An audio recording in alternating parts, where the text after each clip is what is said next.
E chegou o dia triste de devolver o Fiat Fastback, a versão Limited Edition, né, a versão topo de linha aqui do Fastback, e conversar com vocês, né, como se fossem perguntas e respostas. Vocês fazem bastante pergunta lá no Instagram, e aí eu trago elas aqui pro YouTube nesse resumão.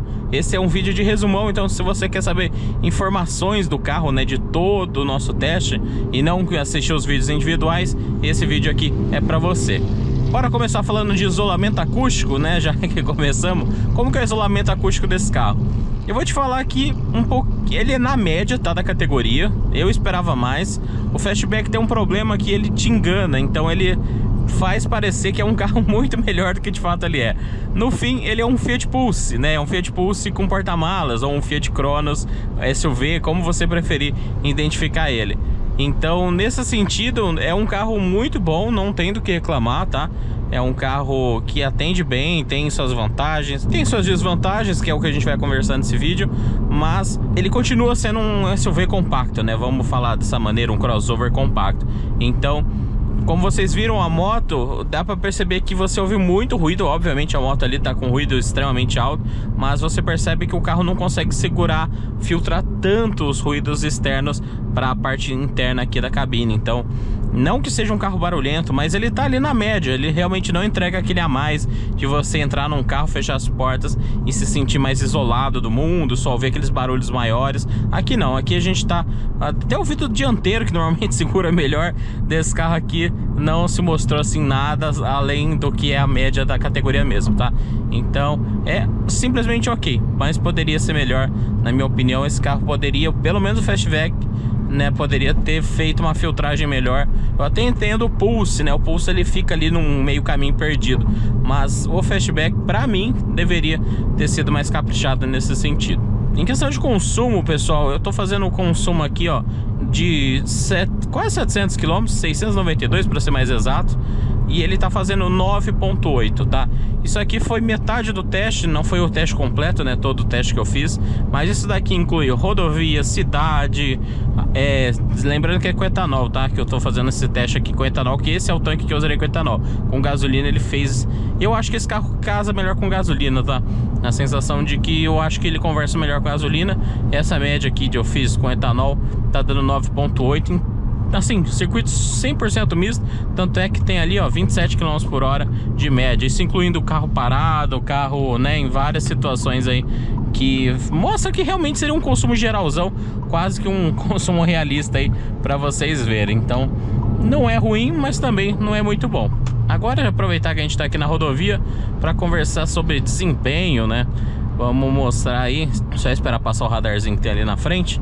E aí a gente já mostra pra vocês que é sem sombra de dúvidas o maior trunfo desse carro. Não existe outra explicação pra você levar esse carro em vez do 1.0 sem ser nesse cenário onde você vai querer dar tudo do carro e ele vai te entregar esse todo. Então eu acho que aqui é o cenário ideal. Esse é o nosso grupo princesa aqui, né? Deixa a gente passar. A gente vai mostrar pra vocês aí todo esse desempenho de sobra que o carro tem. Vamos lá... Não vai deixar. As respostas são boas, tá? Aqui eu ainda tô no modo manual normal. Manual não, desculpa, no automático normal. Não tô nem com o escorpião ligado e nem no modo manual aqui. Então, o modo comum desse carro eu acho que poderia ser um pouquinho mais voltado pro que eu chamo de eco, né? Teria um botão eco, uma maneira de ser um carro um pouco menos arisco, um carro mais macio. Eu acho ele um pouco exagerado, tá? Ele sempre tá nesse gás, como se ele realmente fosse um carro pensado só para esportividade e esqueceu que muita gente só quer dar aquele passeio, só curtir.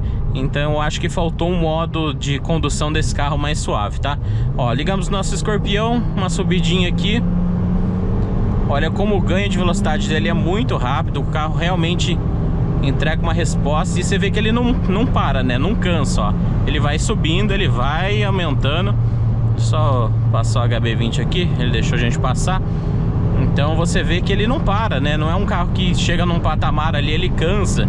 Ele vai que vai, ó. Vai embalado, não para. É um carro que você vê que o motor tá realmente sobrando. Olha como que ele vai tranquilo. Passa segurança, a carroceria passa essa segurança pra gente. Tá vendo? Então, só diminuir aqui, né? E curioso que você vê que ainda não tem tanto ruído, né? de vento, assim, obviamente tem, mas não é exagerado. Você vê que as coisas fluem na carroceria do carro, né? Ele não é um carro quadradão, duro, é bem tranquilo nesse sentido. Então vamos desligar nosso escorpiãozinho aqui.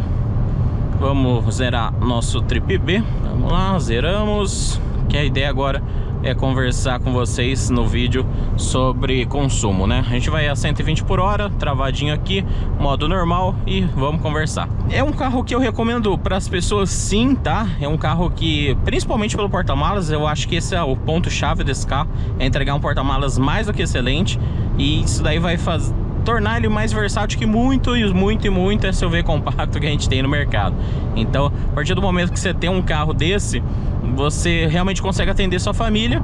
Obviamente, se for todo mundo grande, todo mundo com 2 metros de altura, eu vou te falar que não é um carro ideal, porque esse carro, aqui na frente eu até falo que o cara com 2 metros vai atender bem, mas lá atrás o banco não é tão grande, né? O banco, assim, ele até tem uma largura legal para um carro compacto, mas é um banco um pouco curto, então as pernas não apoiam tão bem. Então pessoas muito grandes lá atrás podem sofrer um pouquinho, não exagerado, mas sofrer mais do que comum também em carros desse perfil, tá? Mas é bom sempre alertar nesse sentido também. E falando em alerta, vamos falar de segurança? Pessoal, esse carro ele tem frenagem autônoma, tá? Então se ele vê que vai bater, ele vai frear primeiro ele alerta e depois ele freia, tá? Se ele vê que você realmente não prestou atenção, ele vai frear para você sozinho. Então isso é muito legal. Os comandos de segurança padrão, né? Ele tem tanto o limitador de velocidade, que é aqui embaixo, quanto o piloto automático. Então isso é bem legal também. Ele tem um sensor de faixa, então ele faz correções, tá? Ele não te mantém no meio da faixa, ele simplesmente faz a correção. Mas ó, se eu deixar, ele vai me jogar para a direita de novo, tá vendo? Ele não tem um sistema que tipo te mantenha de forma alinhada, né? Centralizado na faixa, como a gente viu lá no Honda. Então são os itens assim tecnológicos, né, que mais chamam a atenção. Ele tem a parte de SOS aqui, né? Do sistema também, do concierge, né? Como eles chamam. O que mais que a gente tem? Tem iluminação automática, tem limpador automático, apesar de não ser, você não mexe aqui, né? Você tem que mexer na central multimídia para ativar ele. E que mais? Acho que de tecnologia é isso, né? Os airbags, todos os airbags que a gente já sabe aí que o carro tem. Parte de multimídia dele também é muito boa, tá? Esse tópico aqui, você pergunta, Fernando, e a multimídia do carro é boa? Sim, ela é muito boa. Eu brinco que às vezes ela trava. Esse carro não travou nenhuma vez, tá? Mas é bom alertar que em algum caso ou outro pode travar. Um Taos, agora que eu vi que é placa verde. Eu vi que ele tava com as faixas pretas, mas eu achei que era qualquer bobagem. O que será que esse Taos aqui tá? 250 TSI. 250 TSI é 1.4, né? É isso mesmo? Eu sempre confundo esses TSI da Volkswagen. Mas então é uma central multimídia que vai te atender bem. Android Auto, Apple CarPlay, tem o próprio GPS dele, tá? Dá pra você usar o próprio GPS dele aqui se você quiser. Então é um carro que vai te entregar aí na viagem, né? Principalmente para viagem, você vai estar bem tranquilo nesse sentido. Deixa eu só pagar o pedágio aqui primeiro. E aí eu volto com vocês, que eu não quero ficar com câmera na cabeça parecendo um maluco lá no pedágio. Voltamos aqui. Então tá falando de tecnologia, então ele tem bastante coisa, porém ainda falta alguns detalhes, tá? Pra mim, esse carro deveria, por obrigação, já vir com ACC.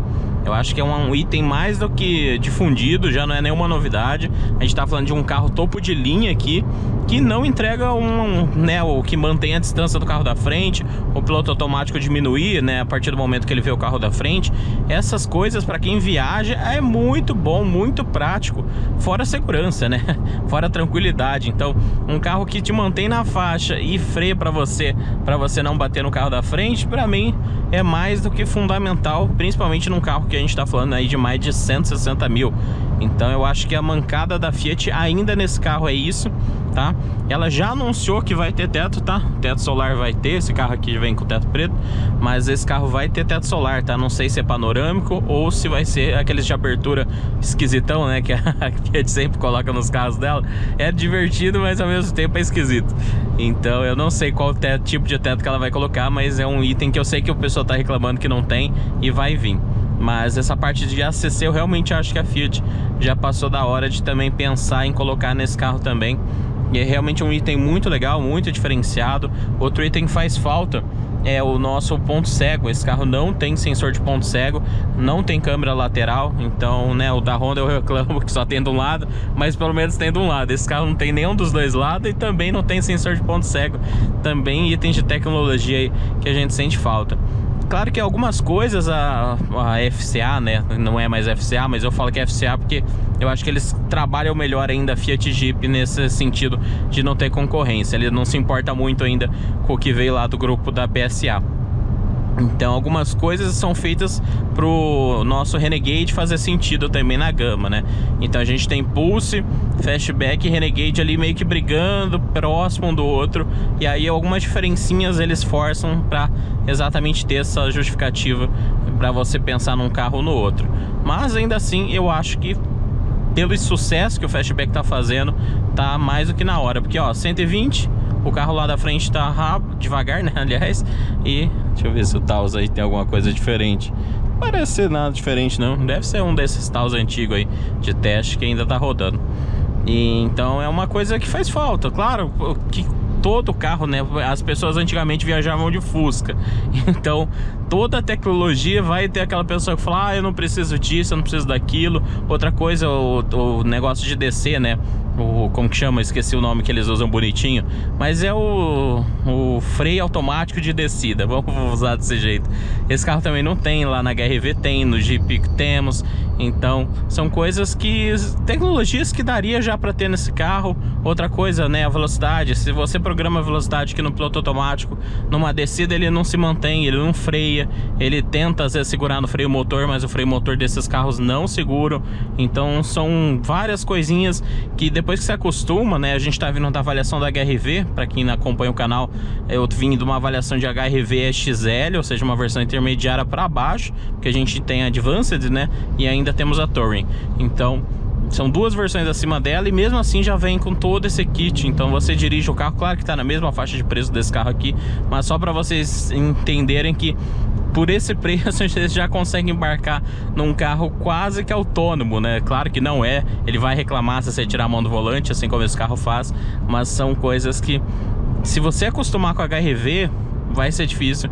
Você vem para um carro desse e você sente falta de coisas comuns, né, de realmente de você tá tranquilo numa situação dessa daqui, tá? Mais uma vez, tem gente que não liga, tem gente que não liga pra nada de tecnologia, então são coisas que vão sobrar no carro. Igual pra mim, o troca de marcha aqui atrás do volante, eu não uso. Eu confesso pra você que eu não uso, tá? Nesse carro, em algumas situações em cidade, eu puxava a terceira, que ele tem uma tendência de ficar segurando a segunda demais. Você bota a terceira, ele segura tranquilamente, ele aguenta, né? Como tem motor sobrando, né? A impressão que eles eles pegaram a mesma programação do Jeep pesado e jogaram para esse carro. Então, mesmo não sabendo, né? Aliás, mesmo sabendo que ele aguenta, eles ficam insistindo em algumas coisas que parece que é uma configuração para outro carro e não para esse. O que mais que eu poderia falar desse carro para vocês? Eu reclamei bastante dele ser duro, tá? Eu realmente achei esse carro mais duro. Inclusive, esse teste está sendo feito com 32 de pressão no pneu. Esse carro originalmente são 36, tá? Então, eu não me adaptei com a pressão original do carro, me incomoda. Esse carro tem um aro muito grande para um pneu muito fino, né? Se eu não me engano, perfil 45. Ainda mais num aro 18 desse, é muito pouco pneu para passar segurança. Tanto é que eu até brinquei no Instagram que eu fiquei até com receio, né, de fazer o teste de terra dessa vez, de tanto que vocês falaram disso. No outro teste eu andei como se eu não houvesse amanhã, não me preocupei, mas aqui, de tanto vocês falarem, eu acabei ficando preocupado. E só que essa questão da dureza na rodovia a gente, né, nem incomoda. Vocês viram lá, quando você ganha velocidade tem um pouquinho de flutuação, né, porque a própria suspensão trabalha, né, nem mais o pneu ali que tá fazendo essa sensação. Mas ainda assim, eu gostaria de um carro um pouquinho mais macio. Na cidade me incomodou. Talvez só de trocar um conjunto de roda, né, vamos fazer essa aí. Se eu não me engano, em algum outro país vende, tá? Que é a versão Drive desse carro, que vem com aro 16, se eu não me engano. Que seria a roda que vem no Pulse Drive também. Então deve ficar uma delicinha um carro desse aqui com aro 16. Mas eu sei que hoje em dia as pessoas só querem beleza, né? Querem... Ainda mais que esse carro tem um problema de design, que é uma roda pequena nele, vai ficar esquisito. Mas se você realmente quisesse um carro desse e melhorar, eu colocaria um aro 16 ali com um pneuzinho 65, deve ficar uma belezinha. Quem sabe até um 70, viu? Será que cabe um 70? Nem sei se tem pneu 70 de aro 16, mas deve ter sim.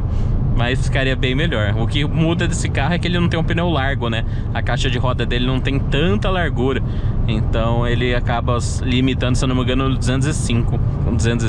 Vamos lá, 205, aro 16 com perfil 65 ou 70. Acho que seria esse o melhor conjunto. Ó, aqui na descida, ó, tá 120 na rodovia.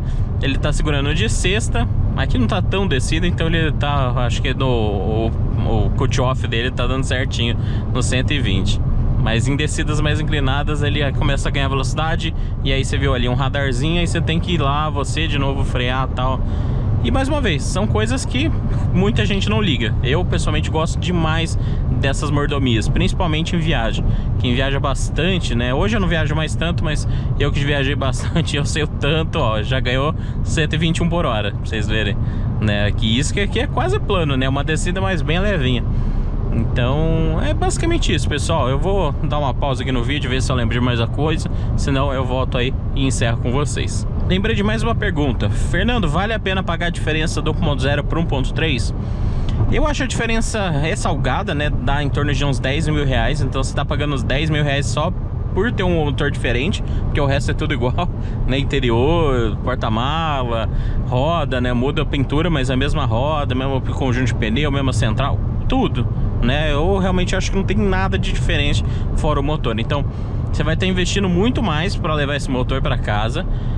Ele é realmente muito mais rápido, mas para quem usa o carro de forma civil, né, tranquilo, sem aquela afobação, se você não é aquele Gui 50, vou te falar, o 1.0 já super se paga. O Impetus 1.0 atende super bem, é confortável, o CVT na cidade é muito mais gostoso, não tem essas trocas ariscas, não tem aquele tranquinho, né, de sentir uma marcha para outra. O CVT ele é muito mais linear, ele trabalha melhor. Esse 1.3 com CVT ia ficar fantástico, né? Eu sei que muita gente fica louca disso, mas eu não vejo esse carro aqui como uma versão esportiva para se justificar ter marcha, para sentir a marcha. Para mim esse é um carro que continua sendo familiar, por mais que tenha a Abarth e tal. Se fosse uma versão Abarth mesmo, de fato, como tem no Pulse, beleza. Mas nesse carro aqui eu ainda acho que ele tem mais um perfil familiar. Então um CVT cairia muito melhor pra mim, tá? Falando pra mim que não tem mais essa afobação. Mas, reforçando, é um carro aí que na rodovia o AT6 entrega muito bem. Só na cidade mesmo que eu não gostei muito dele, acho meio complicado. O que mais que eu tenho pra falar de vocês? Em relação a concorrentes, ele tem muito pouco concorrente, exatamente por todos os concorrentes deles, né, que eu vejo vocês falando, são na verdade SUV compacto. E aqui a gente tá falando de um SUV coupé compacto. E o fato de ser coupé que te dá esse porta-malas a mais. E só temos o Nivus, né? Só tem o Nivus nessa categoria. O Nivus não tem tanto porta-mala quanto esse carro. Eu realmente de cabeça não tô me lembrando agora, quando eu tô falando pra vocês nesse vídeo, quanto porta-mala lá tem. Mas eu acho que é um porta-malas, né? Como o Nivus é derivado do Polo, eu sei que o espaço interno dele é tão ruim quanto, né?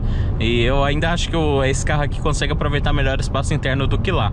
Lá é realmente apertado. Mas aqui eu acho que ainda assim mesmo, no conjunto geral, esse carro atende melhor. Então o Nivus acaba sendo muito mais compacto, muito mais bonito também. Eu acho ele bem mais bonito. Mas no geral, o carro aqui eu acho que entrega mais essa sensação de tô num carro maior, chama mais a atenção por fora. Você vê um Nivus na rua, é bonito, mas é um Nivus, é um carro comum. Agora esse carro aqui você vê as pessoas olhando, reparando. Esse ainda é um cinza, né? Esse cinza da moda chama atenção um pouquinho também. E esse carro vermelho então nem se fala. Mas mesmo esse carro cinza aqui, ele realmente é nítido, tá? Eu que trabalho com isso, eu fico reparando, né? Eu tô andando na rua, tô vendo. E as pessoas realmente olham, passam olhando, tal, né? Admirando ou assustado. Pode ser assustado também, né? Tem gente que acha feio o carro e vai olhar. Mas se você vê que desperta curiosidade, não é aquele carro comum. Você pega um carro aí, pega o próprio Nivus mesmo, você passa na rua, as pessoas não olham. É um carro como qualquer outro da Volkswagen, né? Por mais bonito que seja, e eu realmente acho ele mais bonito, né? Mas você vê como que a percepção de mundo é diferente de pessoa para pessoa. E vamos encerrar nosso vídeo então. Eu realmente não tô me lembrando. Se eu lembrar de mais alguma coisa, eu boto aqui nesse vídeo. Estamos encerrando aí com o etanol ar ligado com 10,6 km por litro, a velocidade média de 92 km por hora e a distância de 27 km. Fechou? Então é isso, pessoal. Espero que vocês tenham gostado. Qualquer dúvida, estou nos comentários aí. E mais uma vez, recomendo sim o carro, mas vê se vale a pena para você 1.3, porque 1.0 é tão bom quanto, só realmente não vai ter aquele absurdo de aceleração como esse carro tem. Mas acelera bem, viu? Dá para se divertir, puxa bem, não que lá não atenda, né? O 1.0 da Fiat é bem animado, atende, casa bem com esse carro. É a questão de que aqui você vai muito além. Aqui realmente você tá super acima da média, belezinha? Um forte abraço, espero que vocês tenham gostado e até um próximo vídeo.